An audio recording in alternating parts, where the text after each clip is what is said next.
జై శ్రీకృష్ణ. శ్రీకృష్ణ దర్శనం 8వ భాగం. ఆ రోజు కన్నయ్య ఉదయం నుంచి ఎంతో సంతోషంగా ఇటు అటు హడావిడిగా తిరుగుతున్నాడు. అమ్మని అడిగి వెన్న తిన్నాడు. యశోదమ్మకు ఆ రోజు కృష్ణయ్య ఇంకా అందంగా కనిపించాడు. సాక్షాత్తు శ్రీమన్నారాయణనే తల్లిగా లాలిస్తున్న మా యశోదమ్మ అదృష్టం ఎంతటిది అని దేవతలు ఆమె భాగ్యానికి ఎంతో సంతోషపడుతున్నారు. కొందరు ఈర్ష్యపడుతున్నారు కూడా. ఆ దేవదేవుని చిన్న పిల్లవాడిగా రోజు చూసుకుంటూ ఉదయం నుంచి రాత్రి పడుకునేంత వరకు ఎన్నో సపర్యలు చేయడం, ఆ ముచ్చట్లు చూడడం, ఆ భువన మనోహర రూపాన్ని ఇలా చిన్న పిల్లవాడిలా సంవత్సరాల పాటు చూస్తూ ఆడించడం, పిల్లవాడికి స్నానం చేయించడం, అలంకరించడం, ఆహా ఎంతటి భాగ్యశీలివమ్మ ఈ యశోదమ్మ అని దేవతలు ఈర్ష్యపడుతున్నారు. యశోదమ్మ, నువ్వు ఎంతో అదృష్టవంతురాలివి తల్లి. ఆ పురుషోత్తముని రోజు తాకి ఇన్ని సేవలు చేసే భాగ్యం లభించింది తల్లి అని అందరూ కొనియాడుతున్నారు. కృష్ణయ్య అలా ఆ రోజు ఎంతో ముచ్చటగా తయారై గోపబాలురితో కలిసి ఆడుకుంటూ ఊరి బయటకు చేరాడు. అక్కడ గోవులు దూడలు గడ్డి మేస్తూ కనబడ్డాయి. వాటిలో ఒక ఆవు ఎంతో అద్భుతంగా ఉంది. కన్నయ్యతో పాటు ఉన్న గోపబాలురు ఆ ఆవును చూస్తే ఎంతో సంతోషం కలిగింది వాళ్ళందరికీ కూడా. కన్నయ్య అటు వెళ్ళి ఆ ఆవుని ముట్టుకుందామా అని అన్నారు ఆ గోపబాలురంతా. ఓ అలాగే అన్నాడు కన్నయ్య చిరునవ్వు నవ్వుతూ. కన్నయ్యతో సహా 6 పిల్లలు ఆ గోవు వైపు నడవసాగారు. ఆ ఆవు వీరు రావడం చూసి కొంచెం దూరంగా వెళ్ళింది. పిల్లలకు ఆతృత ఎక్కువయింది. ఎటో వెళ్ళిపోతుంది, పరిగెత్తండి పరిగెత్తండి అంటూ అందరూ ఆవు వైపు పరిగెత్తారు. కన్నయ్య కూడా చిరునవ్వు నవ్వుతూ వారితో కలిసి పరిగెట్టడం మొదలుపెట్టాడు. ఆ ఆవు వీరు రావడం చూసి ఎంతో వేగంతో పరిగెత్తడం మొదలుపెట్టింది. పచ్చిక బయళ్లను దాటుకుంటూ దూరంగా ఉన్న కొండపైకు పరుగెడుతోంది. అప్పుడు కన్నయ్య వారితో, ఇంకా మనం వెనక్కి వెళ్ళిపోదాం రండి, మీరు బాగా అలసిపోతున్నారు అన్నాడు. అబ్బే ఏమీ అలసట్లేదు, ఎలా అయినా ఆవుని తాకాల్సిందే, ఎంత అందంగా ఉందో చూడు అంటున్నాడు ఒక పిల్లవాడు. అతని పేరు సుకేషుడు.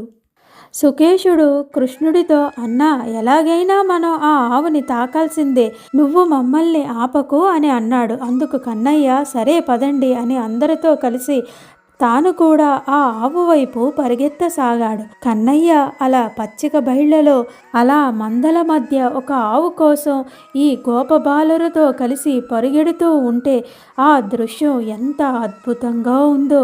అంతటి దివ్య దృశ్యాన్ని చూస్తున్న మనం ఎంత అదృష్టవంతులమో కదా.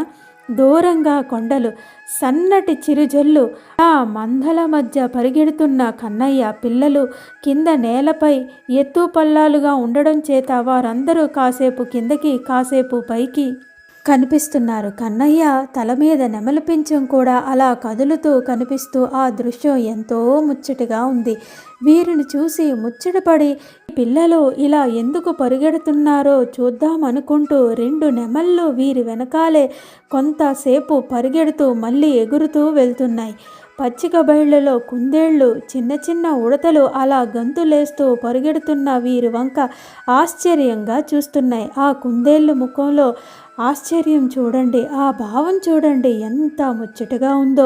అలా కన్నయ్యను చూస్తూ పిల్లలు పరిగెడుతూ ఇంకా ఇంకా ముందుకు వెళ్ళారు. ఆ ఆవు అలా పరిగెడుతూనే ఉంది. ఇలా పరిగెడుతూ వారు ఒక కొండ వద్దకు చేరుకున్నారు. అక్కడ వీరు అందరూ చూస్తుండగానే ఆ ఆవు ఒక్క క్షణంలో మాయమైంది. సుకేషుడు పిల్లలు నిరాశపడ్డారు. ఇంతలో వారికి ఒక పురాతనమైన గుడి కనిపించింది. సుకేషుడు కన్నయ్యతో, ఇదేంటి కన్నయ్య అన్నాడు. ఏమో చూద్దాం పదా అని పిల్లలంతా కలిసి ఆ గుడిలోకి వెళ్ళారు. లోపలంతా దుమ్ము దుమ్ముగా ఉంది, మరియు చీకటిగా ఉంది. పిల్లలకు లోపల ఏముందో చూడాలనే ఉత్సాహం ఎక్కువైంది.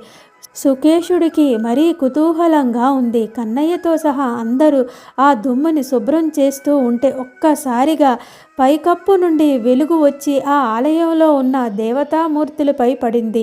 ఆ అద్భుత శిలామూర్తిని చూసి ఆ పిల్లలందరూ ఆశ్చర్యపోయారు. ఎదురుగా ధనస్సు బాణాలు ధరించి ఒక మూర్తి పక్కనే ఎంతో సౌందర్యంతో అద్భుతమైన తేజస్సుతో మెరిసిపోతున్న శ్రీమూర్తి కనబడ్డారు. ఇదంతా చూసి కన్నయ్య చిరునవ్వు నవ్వుకున్నాడు. పిల్లలందరూ ఆ మూర్తుల వంక ఎంతో ఆశ్చర్యంగా చూస్తూ ఉన్నారు. ఇంతలో సుకేషుడు ఒక్కసారిగా ముందుకు దూకి ఆ విల్లు బాణాలు ధరించిన దేవతను గట్టిగా కౌగిలించుకున్నాడు. అతని ముఖంలో అద్భుతమైన ఆనందంతో కన్నీళ్లు రావడం మొదలుపెట్టాయి. తాను అలా ఎందుకు చేస్తున్నాడో కూడా తనకు తెలియడం లేదు. తోడ వచ్చిన పిల్లలు ఇదంతా చూసి ఆశ్చర్యపోతూ ఉన్నారు. అప్పుడు కన్నయ్య వారితో ఇలా అన్నారు, వీరందరూ ఎవరో తెలుసా? శ్రీరామచంద్రమూర్తి, సీతమ్మ తల్లి, లక్ష్మణుడు అని అన్నాడు. వీరందరూ కొన్ని లక్షల సంవత్సరాల క్రితం ఈ భూమిపైన ఉన్నారు. అదుగో అక్కడ కిందన చూడండి, అతడు హనుమంతుడు, శ్రీరామచంద్రుల వారికి అనంగు బంటు. పిల్లలు అప్పటిదాకా హనుమంతుడిని గమనించనే లేదు. ఒక పిల్లవాడు ముందుకు వచ్చి హనుమంతుల వారి విగ్రహానికి ఉన్న దుమ్మును తన తలకు చుట్టుకున్న గుడ్డను తీసి తుడిచాడు. సుకేషుడు శ్రీరామచంద్రుడు, సీతమ్మ తల్లి, లక్ష్మణ స్వాముల విగ్రహాలను తలపై కట్టుకున్న గుడ్డతోటి తుడుస్తున్నాడు. అలా తుడుస్తున్నంతసేపు ఎంతో ఆనందంతో అతడి కన్నుల వెంట నీరు కారుతూనే ఉన్నాయి. అప్పుడు ఒక అద్భుతం జరిగింది. సుకేషుడికి పిల్లలకి శ్రీరామచంద్రమూర్తి స్థానంలో ఒక్కసారిగా ఈ కన్నయ్య కనబడ్డాడు. ఆశ్చర్యంతో కళ్ళు నలుపుకొని మళ్ళీ చూశారు. మళ్ళీ కన్నయ్యే కనబడుతున్నాడు. ఇందాకటి మూర్తిలో ధనస్సు బాణాలు మాయమై ఆ విగ్రహం కన్నయ్యలాగా వేణువు ఊదుతూ కనిపిస్తున్నాడు. పిల్లలు కాసేపు తమ పక్కన ఉన్న కన్నయ్యని, ఎదురుగా విగ్రహంలో ఉన్న కన్నయ్యని తల అటు ఇటు తిప్పుతూ చూస్తున్నారు. ఆనందంతో ఎగిరారు. అప్పుడు కన్నయ్య వారితో, పదండి, ఇంకా చీకటి పడుతుంది, మనం ఇళ్లకు వెళ్ళాలి అన్నాడు. వాళ్ళు అక్కడ నుండి కదలలేకపోతున్నారు. పదండి పదండి అని వాళ్ళని హడావిడి చేశాడు మన కన్నయ్య. అక్కడితో వాళ్ళందరూ బయటికి వచ్చేశారు. బయటికి వచ్చేసరికి అప్పటికే చీకటి పడుతోంది. అందరూ పరుగెత్తుకుంటూ ఆ పచ్చిక బయళ్ళపై అటు ఇటు గంతులు వేస్తూ తిరిగి గోకులం చేరుకున్నారు. వీరు గోకులం రావడం ఆలస్యమై వారి తల్లిదండ్రులు వీరి కోసం గాబరా చెందుతూ ఉన్నారు. ఇంకా యశోదమ్మ సంగతి చెప్పనే అక్కర్లేదు. ప్రొద్దున్న వెళ్ళిన కన్నయ్య ఇంకా రాలేదు అనుకుంటుంది. ఒక్క క్షణం కన్నయ్య రావడం ఆలస్యమైతే యశోదమ్మ తల్లడిల్లిపోయేది. ఇంతలోనే చిరునవ్వు నవ్వుకుంటూ కన్నయ్య వచ్చేశాడు. ఆ పిల్లల తల్లిదండ్రులు వారిని ఇంతసేపు ఎక్కడికి వెళ్ళారు అని అడిగారు. వారు దానికి ఏదో ఆటలు ఆడుకుంటూ కాలం తెలియలేదు అని అన్నారు. వారికి నిజంగానే కాలం తెలియలేదు. అంతేకాదు, వారు తాము అంతకుముందు చూసినదంతా మరిచిపోయారు. వారిని మాయ కప్పేసింది. ఇదంతా శ్రీకృష్ణ లీల, శ్రీ విష్ణు లీల. సుకేషుడు మిగిలిన బాలులు ఇంతకుముందు శ్రీమన్నారాయణులు వారు శ్రీరామచంద్రునిగా అవతరించినప్పుడు మిథిలా నగర సమీపంలో మహర్షులలాగా జన్మించారు. అక్కడ గురుకులంలో విద్యార్థులకు శాస్త్రాలు నేర్పేవారు. అప్పుడు సుకేషుడు ధాత్రి అనే పేరుతో మహర్షిగా ఉన్నాడు. ధాత్రికి శ్రీరామచంద్రులు వారంటే ఎంతో ప్రాణం. దాదాపు ప్రతి 10 రోజులకు వచ్చి రామచంద్రుని వద్దకు వచ్చి దర్శించుకొని అక్కడే కూర్చునేవారట. ధాత్రికి అలా రామచంద్రునితో ఎంతో సాన్నిహిత్యం ఏర్పడింది. ఆ ద్వాపర యుగంలో కన్నయ్యగా జన్మించిన శ్రీమన్నారాయణులు వారికి ఒక్కసారి ధాత్రికి అప్పటి తన రూపాన్ని చూపించాలని అనిపించింది. అందుకే అక్కడ ఉన్న శ్రీరామచంద్రమూర్తి వారి ఆలయాన్ని చూపించాడు. ధాత్రి అలా శ్రీరామచంద్రుని మళ్ళీ చూసి ఎంతో సంతోషించారు. అంటే ధాత్రి అంటే సుకేషుడు. తర్వాత ఆ ఆలయం అదృశ్యమైపోయింది. అటు తర్వాత కృష్ణయ్య వలన సుకేషుడికి పిల్లలకి మదిలో నుంచి మాయమయ్యింది. వారి ఆత్మలకు ఆ దివ్యానుభూతి కలిగింది. మళ్ళీ అప్పటికి శ్రీరామచంద్రుల వారిని చూసి దివ్య అనుభూతి కలిగింది. శ్రీకృష్ణ లీలలు ఇలా ఉంటాయి. శ్రీకృష్ణ చరణార్పితమస్తు. శ్రీకృష్ణ. మరికొన్ని విషయాలు మరొక భాగంలో తెలుసుకుందాం.